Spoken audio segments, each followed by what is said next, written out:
নমস্কাৰ প্ৰিয় দৰ্শকসকল, এষ্ট্ৰশংকৰ YouTube channel আৰু ফেচবুক পেজৰ মাজত সকলোকে পুনৰবাৰ নতুন এটা ভিডিঅ'লৈ আন্তৰিক স্বাগতম জনাইছোঁ। চাওঁতে আমাৰ মহাশিৱৰাত্ৰি তথা শিৱ চতুৰ্দশী আহি পৰিছেহি। 15 ফেব্ৰুৱাৰী ৰবিবাৰ দিনা আমি শিৱ চতুৰ্দশী অৰ্থাৎ শিৱৰাত্ৰি পালন কৰিব লাগিব। ইতিমধ্যে আমাৰ চেনেলত দুটা ভিডিঅ' শিৱৰাত্ৰিৰ বিষয়ে দিয়া হ'ল আৰু আজিৰ ভিডিঅ'টোতো আপোনালোকৰ বাবে কিছু সৰু কথা আপোনালোকৰ বাবে লৈ আহিছোঁ। আপোনালোকে কি নিয়ম পালন কৰিলে শিৱ বাবাৰ বহুত আশীৰ্বাদখিনি আপোনালোকে পাবলৈ সক্ষম হ'ব বা আপোনালোকৰ বিভিন্ন সমস্যাৰ পৰা কেনেকৈ পৰিত্ৰাণ পাব পাৰি সেইসমূহ বিষয়ে আজি জনাবলৈ আহিছোঁ। গতিকে এই ভিডিঅ'টো আৰম্ভ কৰাৰ আগত সকলোলৈকে সৰু এটি অনুৰোধ জনাইছোঁ। এতিয়ালৈকে যিসকলে আমাৰ এষ্ট্ৰশংকৰ ইউটিউব চেনেলটো ছাবস্ক্ৰাইব কৰা নাই, অনুগ্ৰহ কৰি আপোনালোকে ছাবস্ক্ৰাইব কৰিব, লাইক কৰিব, কমেণ্ট, শ্বেয়াৰ ইত্যাদি কৰিব। আৰু যিহেতু শিৱ বাবাৰ ৰিলেটেড ভিডিঅ' অনুগ্ৰহ কৰি সকলোৱে হৰ হৰ মহাদেৱ, ওম নমঃ শিৱায়, জয় মা কালী, জয় মা আদিশক্তি, জয় মা পাৰ্বতী ইত্যাদি আপোনালোক সকলোৱে কমেণ্ট কৰিব। শিৱৰাত্ৰি বুলি কোৱাৰ লগে লগে মূলতঃ আমি শিৱক ৰাতিলৈ পূজা কৰিব লাগে, তেতিয়াহ'লে আমি বেছিকৈ বা শুভ ফলখিনি আমি পাবলৈ সক্ষম হওঁ। আৰু বহুতে আমাক শিৱৰাত্ৰিৰ সময়খিনি সুধি আছিলে, গতিকে আমাৰ ভিডিঅ'সমূহত দিয়া হৈছে। তথাপি আকৌ মই পুনৰবাৰ জনাই দিছোঁ যে শিৱৰাত্ৰি 2026 চনৰ ৰবিবাৰ দিনা পৰিছে। ৰবিবাৰ আবেলি 4:41 15 ফেব্ৰুৱাৰী শিৱৰাত্ৰি চতুৰ্দশী তিথিটো আৰম্ভ হ'ব আৰু সেই শিৱৰাত্ৰি অৰ্থাৎ শিৱ চতুৰ্দশীটো সোমবাৰ গোটেই দিন অৰ্থাৎ 16 ফেব্ৰুৱাৰী গোটেই দিন থাকি পেলাই সন্ধিয়ালৈ 5:12 শিৱৰাত্ৰি অৰ্থাৎ শিৱ চতুৰ্দশীটো এৰিব। গতিকে আমি শিৱৰাত্ৰি হিচাপে ৰবিবাৰ ৰাতি 15 ফেব্ৰুৱাৰী আমি পাইছোঁ আৰু 4টা প্ৰহৰৰ পূজা সবিশেষ গোটেইখিনিতো দিয়া আছে। এতিয়া সৰু দুই এটা কথা আপোনালোকক জনাই দিম আৰু যিসকলে পাৰিব সেইদিনা গোটেই দিনটো নিৰামিষ খাই পেলাই বা আগদিনাৰ পৰা যদি নিৰামিষ আহাৰ গ্ৰহণ কৰি পেলাই শিৱ বাবাক বা নিজৰ ঘৰখনত যিসকলৰ ঘৰত শিৱলিংগ নাই বা তেনেকৈ পূজা পাঠ ইত্যাদি কৰিব পৰা নাই, আপোনালোকে যদি পাৰে সম্ভৱ হ'লে শিৱৰাত্ৰি বা শিৱ চতুৰ্দশীৰ দিনা নিজৰ ঘৰখনত আপোনালোকে নিজৰ গৃহ মন্দিৰত এটা সৰুকৈ শিৱলিংগ আপোনালোকে স্থাপিত কৰিবৰ কাৰণে চেষ্টা কৰিব। নিজৰ ঘৰৰ শিৱলিংগ সদায় আপোনালোকৰ বুঢ়া আঙুলিৰ সমান হ'ব লাগে আৰু মিনিমাম 3 ইঞ্চি মেক্সিমাম 6 ইঞ্চিৰ ভিতৰত শিৱলিংগ হ'ব লাগে। শিৱলিংগ আটাইতকৈ নৰ্মদেশ্বৰ শিৱলিংগ বা যিকোনো ক'লা পাথৰৰ বা ক'লা শিৱলিংগ আটাইতকৈ সৰ্বশ্ৰেষ্ঠ। তাৰ উপৰি যিসকলে সেনেকুৱা নোৱাৰিব, আপোনালোকে মাটিৰে সৈতে অকণমান গাখীৰ আৰু ভাং মিহলাই সেইদিনা অৰ্থাৎ শিৱ চতুৰ্দশীৰ সময়ত এখন কাঁহৰ পাত্ৰৰ ওপৰত কাঁহৰ থালিৰ ওপৰত ৰাখি পেলাইও যদি আপোনালোকে ধুনীয়াকৈ নিজৰ সাধ্য অনুসৰি মাটি দি পেলাই শিৱলিংগ বনাই পেলাই তাতো যদি আপোনালোকে সাধাৰণভাৱে পঞ্চামৃত অভিষেক কৰে, তেতিয়াহ'লেও আপোনালোকৰ কাৰণে বহুত বেছি ভাল। পঞ্চামৃত বুলি কোৱাৰ লগে লগে বহুতে গম পায় বা বহুতে গম নাপায়। পঞ্চামৃত বুলি কোৱাৰ লগে লগে প্ৰথমতে আহি যাব আপোনাৰ গাখীৰ আহিব, দৈ আহিব, ঘিউ আহিব, মৌ আহিব আৰু চেনি আহিব। এই বস্তুকেইটাক একেলগে সংমিশ্ৰণ কৰিলে পঞ্চামৃত বুলি কোৱা যায়। গতিকে যিসকলে পাৰিব 4টা প্ৰহৰত পূজা কৰিব, তাত কোনো বাধা নাই বা 4টা প্ৰহৰৰ ইতিমধ্যে আমাৰ চেনেলত ভিজিট কৰি ভিডিঅ'সমূহ চাব পাৰে। আজি 4টা প্ৰহৰৰ কথা মই নকওঁ, আজি অভাৰৱেল আপোনালোকৰ সকলোৰ কাৰণে সাধাৰণভাৱে আপোনালোকে পঞ্চামৃত দি পেলাই সাধাৰণভাৱে অভিষেক কৰিলে, কৰাৰ পিছত আপোনালোকে নৰ্মেলি আপোনালোকে বেলপাত, ধুতুৰা ফুল, আকন ফুল, গোটা বেল ইত্যাদি আপোনালোকে দিব। অকণমান ভাং আপোনালোকে দিবৰ কাৰণে চেষ্টা কৰিব। যদি পাৰে অকণমান শিৱ বাবাৰ যিখন বাগৰ ছাল পূজাৰ সামগ্ৰী বিক্ৰী হোৱা দোকানত পাব, মা পাৰ্বতীৰ কাৰণে অকণমান ৰঙা কাপোৰো আপোনালোকে শিৱলিংগ বা মাক আদিশক্তিক দিব। কিন্তু মূলতঃ আপোনালোকে 15 ফেব্ৰুৱাৰী ৰবিবাৰ দিনা যদি পালন কৰিব পাৰে ৰাতিলৈ শিৱ চতুৰ্দশী লগাৰ পিছত, তেতিয়াহ'লেও আপোনালোকৰ কাৰণে ভাল। তাৰপিছতো পুৱা হওঁতে সোমবাৰ পুৱা হওঁতে আপোনালোকে আকৌ সাধাৰণভাৱে আপোনালোকে শিৱ বাবাৰ পূজাখিনি কৰিব লাগিব। পঞ্চামৃত অভিষেক কৰাৰ উপৰি শিৱলিংগত কিছুমান বস্তু যদি আপোনালোকে অৰ্পণ কৰিব পাৰে, তেতিয়াহ'লে আপোনালোকৰ কাৰণে খুবেই বেছি ভাল। যিসকলে বহু দিনৰ পৰা ঋণ ধাৰৰ লগত জড়িত হৈ আছে, বিবাহ বাৰু ইত্যাদিত সমস্যা হৈ আছে, আপোনালোকে কি কৰিব, মচুৰ দালি আছে নহয় বজাৰৰ পৰা আনি পেলাই অকণমান গংগা জল বা পানীত তিয়াই থ'ব আৰু সেইখিনি পেষ্ট বনাই পেলাই যদি শিৱলিংগ বা নিজৰ ঘৰত থকা শিৱলিংগত আপোনালোকে মুচাই দিব পাৰে, তেতিয়াহ'লেও আপোনালোকৰ কাৰণে বিবাহিত জীৱন তথা আৰ্থিক উন্নতি, দুখ কষ্ট দৰিদ্ৰতা সেইখিনিৰ পৰা আপোনালোকে মুক্তি লাভ কৰিব পাৰে। বেলপাতৰ লগত অকণমান আতপ চাউল, যিটো নন বইল নিসিজোৱা চাউল থাকে, সেই চাউলটো আপোনালোকৰ সোঁ হাতৰ 3টা আঙুলি দি পেলাই বেলপাতৰ সৈতে যদি ওম নমঃ শিৱায় মন্ত্ৰটো মাতি পেলাইও যদি আপোনালোকে শিৱ বাবাৰ দিব পাৰে, শিৱক অৰ্পণ কৰিব পাৰে, তেতিয়াহ'লে নিজৰ ঘৰখনত আৰ্থিক উন্নতি, আৰ্থিক শ্ৰীবৃদ্ধি হয় বুলি আমাৰ শাস্ত্ৰত কোৱা হয়।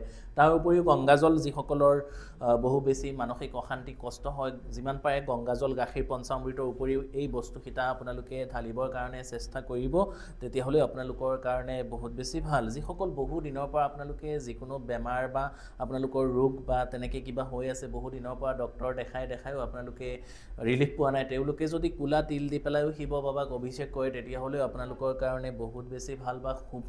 দুই এটা সৰু সৰু কথা আপোনালোকৰ বাবে জনাই ল'ব খুজিছোঁ। আপোনালোকে বহুতে মোৰ লগত বা আমাৰ লগত যোগাযোগ কৰিম বুলি ভাবে, মোক ক'ত কেনেকৈ কিদৰে যোগাযোগ কৰিব পাৰিব। মোৰ চেম্বাৰ গুৱাহাটীত আছে, নগাঁৱৰ কঠীয়াতলী চাৰিআলি ৰামকৃষ্ণ জেমছ এণ্ড জুৱেলাৰী মোৰ আটাইতকৈ পুৰণি চেম্বাৰ। তাতো আপোনালোকে মোক যোগাযোগ কৰিব পাৰিব। হোজাই চহৰৰ একেবাৰে মাজমজিয়াত ষ্টেচন ৰোড, ষ্টেচনৰ opposite Bijoy jewellery, Kamal Dutta ground floor, তাতো মোক আপোনালোকে যোগাযোগ কৰিব পাৰিব। খালি আপোনালোকে সময় লৈ অকণমান যোগাযোগ কৰিব লাগিব। কৰ্মব্যস্ততাৰ বাবে মই বহুত বেছি ব্যস্ত থাকোঁ, কেতিয়াবা আপোনালোকৰ ফোন কলৰ বা হোৱাটছআপৰ ৰিপ্লাইসমূহ দিলে হয়, গতিকে তাৰ বাবে মই দুখিত আপোনালোকৰ ওচৰত। গতিকে অনুগ্ৰহ কৰি আপোনালোকে সময় লৈ যিকোনো জ্যোতিষ শাস্ত্ৰ সম্বন্ধীয় দিহা পৰামৰ্শ accurately degree wise calculate prediction আমাৰ পৰা আপোনালোকে ল'ব পাৰিব। খালি অকণমান সময় লৈ যোগাযোগ কৰিব। ভিডিঅ'ৰ স্ক্ৰীণত আৰু ডিছক্ৰিপশ্যনত আমাৰ contact details, WhatsApp number, WhatsApp channel link, Instagram link, Facebook page link ইত্যাদি গোটেইখিনি ডিটেইলছত দিয়া থাকে। অনুগ্ৰহ কৰি তাতো আপোনালোকে ফ'ল' কৰিব। তাৰ উপৰি যিকোনো ধৰণৰ গ্ৰহ কবচ, নৱগ্ৰহ ৰত্ন, যিকোনো তন্ত্ৰ সমস্যা যদি হৈ আছে, বিশ্বাস আছে, আপোনালোকে আমাৰ সৈতে যোগাযোগ কৰি আপোনালোকৰ বিভিন্ন জ্যোতিষশাস্ত্ৰ সম্বন্ধীয় সমস্যাসমূহ আপোনালোকে পৰিত্ৰাণ পাব পাৰিব। আমাৰ পৰা আপোনালোকে সঠিকভাৱে দিহা পৰামৰ্শখিনি একুৰেটলি ল'ব পাৰিব। তো যিকিয়ে নহওক, তাৰপিছত আমি আহিম যিসকলৰ বহুত বেছি যিকোনো প্ৰব্লেম বা দুখ কষ্ট দৰিদ্ৰতা হৈ আছে, তেওঁলোকে শিৱ বাবাক সেইদিনা যদি 108ডাল বেলপাতৰ যে এনেকৈ তিনিটা থাকে, তিনিটাকে এডাল বেলপাত হয়, এডাল ঠাইত 3পা বেলপাত থাকে, তো মাজৰ বেলপাতৰ অগ্ৰভাগটো অকণমান ছিঙি পেলাই যিকোনো আপোনালোকে অকণমান বগা চন্দন হওক বা আপোনালোকে যিকোনো ৰঙা লিখা নতুন এটা চিয়াহী হোৱা আপোনালোকে কলম দি পেলাই শিৱলিংগত নিজৰ নাম গোত্ৰ লিখি পেলাই যদি দিব পাৰে বেলপাতখিনি, তেতিয়াহ'লে বহু দিনৰ আপোনালোকৰ আৰ্থিক সংকট দূৰীভূত হয়, দুখ কষ্ট মানসিক কষ্ট নাইকিয়া হয়, কৰ্মত উন্নতি হয়, বিবাহ বাৰুৰ ক্ষেত্ৰত বাধা নাইকিয়া হয়, সেইখিনিও আপোনালোকে কৰিব পাৰে। তাৰ উপৰিও যিসকলৰ বহুত বেছি মানসিক অশান্তি হৈ থাকে, তেখেতলোকেতো গাখীৰ আপোনালোকে দিব পাৰে। গাখীৰত যদি অকণমান কৰ্পূৰ আপোনালোকে দি দিব পাৰে, অকণমান বগা ফুল, হালধীয়া ফুল, দুবৰি বন ইত্যাদি আপোনালোকে দি পেলাই হৰ হৰ মহাদেৱ, ওম নমঃ শিৱায় ইত্যাদি মন্ত্ৰ মাতি পেলাই যদি আপোনালোকে দিব পাৰে, বা যিকোনো আপোনালোকে শিৱৰ মন্ত্ৰ গুগল, ইউটিউব ইত্যাদিত আপোনালোকে পাই ল'ব।